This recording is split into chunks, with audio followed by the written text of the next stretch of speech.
Dallas Goedert is not in anybody's top 5 tight ends this year for fantasy.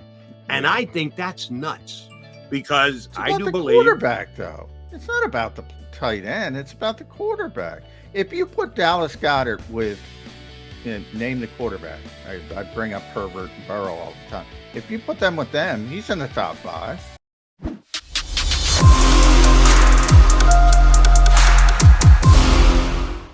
Mac guys here on Birds 365. We got an hour in the books. Not 55 minutes left to play here. You're truly got to do a quick exit stage left again today. Apologies. But Tone and Johnny Mac will get you home on the back end. Jeff Mosher is going to join us in less than 15 minutes from now. One of the things we discussed a lot with at least that individual who tried to pass himself off as Bob Goedert.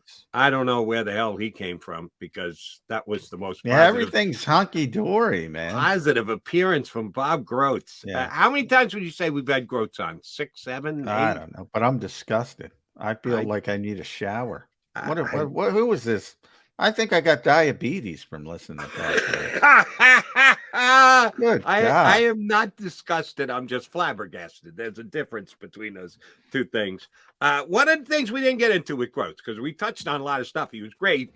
He just wasn't his usual Bob Goedert himself. That's my interpretation.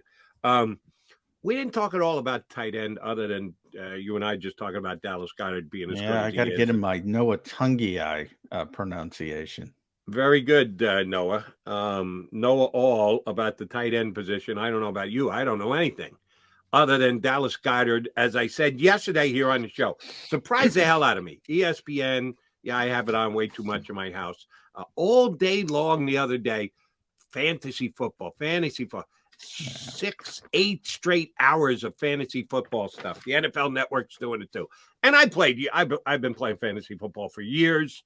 I'm not planning on having a team this year. I would say 2 out of the last 5 years I've gone without. I'm busy on Sunday. I don't know how you could even play fantasy football with your job. I work on CBS Sports Radio on Sunday. So 2 years ago, 3 years ago, whatever it was, I said, let me see if I can get by without it. And I did, and I missed it, but it didn't make me nuts. So I got back in, not last year, but the year before. I'm very proud of this. Can I say this, Jody? I'm very proud of this. I have never played fantasy football. You've never in my once life. Played. No. And so many people invite me into leagues, and I'm like, dude, I don't like it. I don't care. They think I'd be in. I'm like, it goes all the way back to Troy Aikman.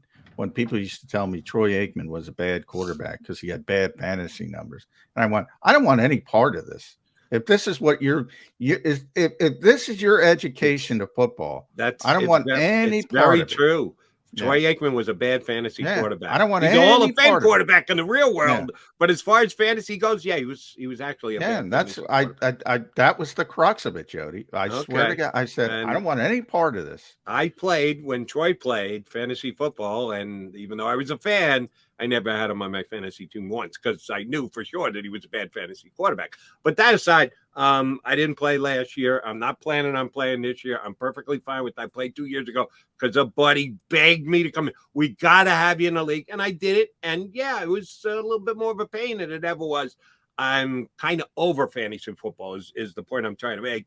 And more proud of you guys if you're still playing. There was a time when I absolutely loved it. I almost lived it. One year I had a team with my wife. She and I drafted a team together, and she had just as much a say in playing and picking the players.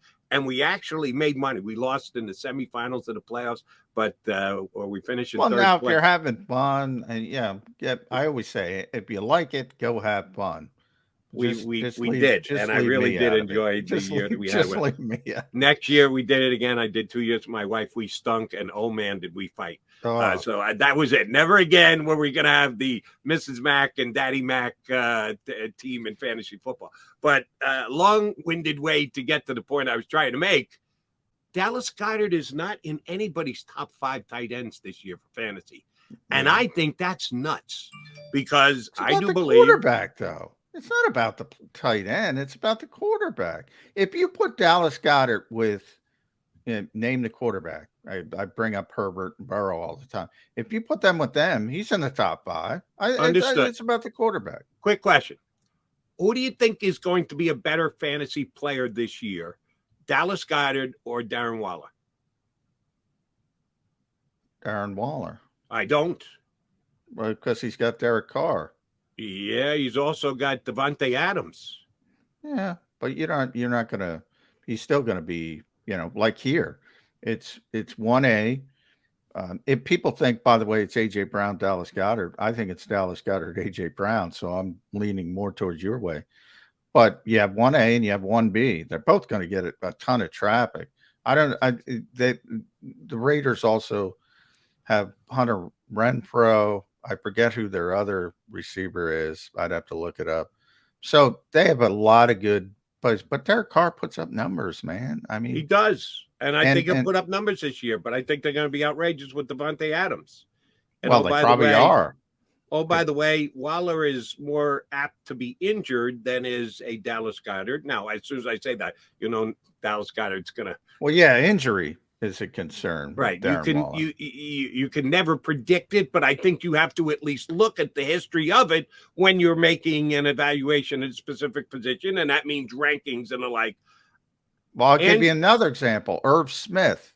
Like, Irv Smith missed all of last season. His dad, if you remember, played at Notre Dame, I think. Big time player. He played at Alabama. He was supposed to have a really big season, taking over for Kyle Rudolph last year, got hurt.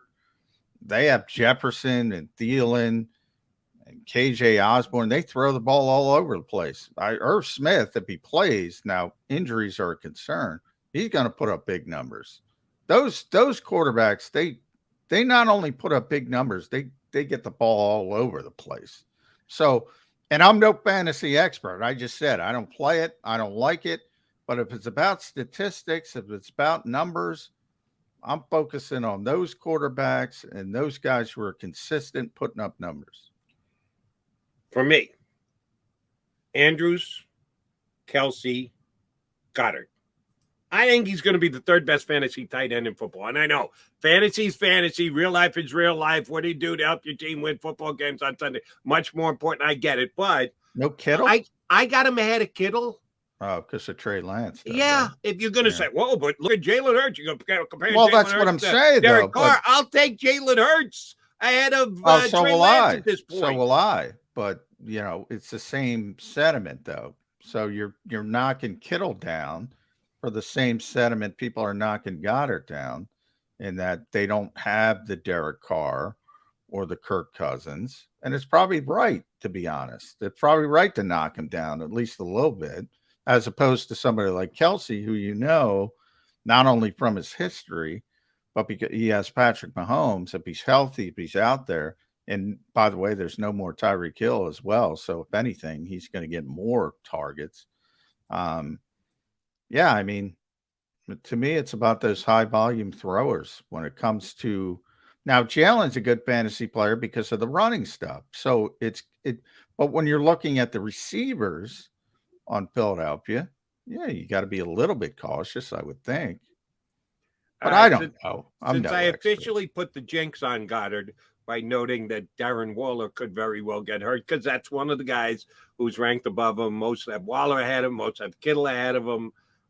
Some have Hawkinson ahead of him. You want to go with Jared Goff? Player, DJ Hawkinson. He may be, but did you watch Hard Knocks this week? I did not. It was a perfect example. Talk about likable. I asked you at the top of the show. That's why I wanted to get off on a likable tangent, because the note that I wrote for myself, watched second episode of Hard Knocks. The Lions are really likable. Almost every year, the team that's on Hard Knocks comes off as really likable. But this Lion team, maybe above and beyond, is really likable. They had their first preseason game. They blew a lead late and lost. That's what the Lions are going to be. No matter how likable they are, no matter how much you think that you'd like to play for their head coach, they're not a good football team, and they're not going to be a good football team, and Eagles are going to go in there and win by double-digit points the first week of the season. But I digress. I was making a point about tight ends. That I think Goddard T.J. Hawkinson should be a top 3 fantasy tight end this year. And then what for the Eagles at tight end, Johnny Mac? They're gonna. Yeah. It's not They good. can only keep 2 tight ends because you got 9 edge guys making the team and 8 linebackers making the team. So there's no way they're keeping a 3rd tight end. So what do they do with Calcaterra? What do they do with your boy Noah? They're keeping 3 tight ends. The problem is who's the 3rd tight end? You understand the number 53, I understand. Right? It's not 54. It's not 58. Now, it's not 62. Now, it's 53. Bo Wolf can claim credit, but nobody else other than Bo Wolf, because I either win or I come in second. I'm well aware about roster construction. For right now, remember the 53, and then you hit the waiver wire. Like, they're keeping 2 quarterbacks. All right, number 1, right off the bat. 3 running backs, number 1. Now, they might shift after the 53, but Jason Huntley isn't making this team. Brooks Kennedy Brooks isn't making this team. So you're going to have some light positions, and you're going to go, what's going on when they go down to the initial 53? They might even cut. This is what teams do now, and it started either last year or 2 years. They might even cut Rick Lovato to keep somebody on the initial 53 and bring him back. There was a whole bunch of those guys out there like that. Yeah, and they do the wink, wink, Rick, because he's a vested veteran. He doesn't have to go through waivers. So you can say, Rick, we need this roster spot. We're bringing you back. We got the wink. 8 teams did it last year, Jody. You might even have that to keep one of these young guys and then be able to put them on injured reserve or whatever so they can come back and do some roster maneuvering that way. They might pick up a running back on waivers, but you keep somebody originally, and then when you make the spot afterwards. So believe me, I know what's going on. They're going to keep 3 tight ends. The issue to me is Noah Tungiai should make this team as of today. Now, there's plenty of time to go. You still have these 4 practices, which are the most important practices of the summer, to be honest. Yep. And he could, what the bed in those 4 practices, and it could change. But as of right now, he's been their second best tight end behind Dallas Goedert. Now, the Eagles seem to like Jack Stoll better. I don't get it, but, so we're talking about the 3rd spot. Grant Calcaterra can't get on the stinking field. So if you're keeping Grant Calcaterra over Noah Tungiai, you're just saying, all right, I believe in my evaluation. I believe in the upside of this particular player because he's done nothing to deserve it. Whereas Noah has played his way onto this roster. Now there's other, strategies. There's much more strategy now that they've changed the rules with roster construction, because you can say, all right, am I going to get Calcaterra through waivers? Can I get Tungiai through waivers? You might be making that decision, and then you bring the loser, so to speak, back on the practice squad. So there's a lot of things that come into it.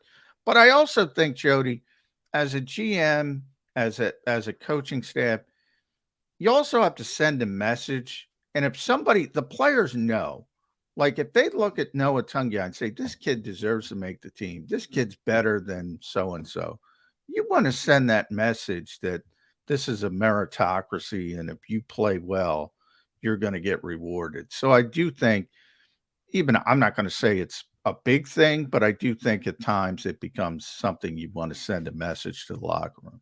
All right, last thing, and he's not in the green room yet. We're hoping Jeff Mosher jumps in there in just a second, but before he does he take part in the 53-man roster contest? Most, I think he has in the past, but I'm not sure if he's been consistent. See if he's got a grasp on roster construction. Yeah, I know what I'm doing, Jody. Okay, I know what I'm doing. He's already got it. He's got it planned down. He's just got to fill in the blanks with the guys over these next 4 important practices on the joint practices. And Bo Wolf is going to pop on and peacock himself as the only guy who can beat Johnny Mack in the roster construction 53-man contest that the Eagle Riders have. All right, the aforementioned Jeff Mosher scheduled to join us. Hopefully that's the case. We'll come back. John McMullen, Jody McDonald, right here on Birds 365.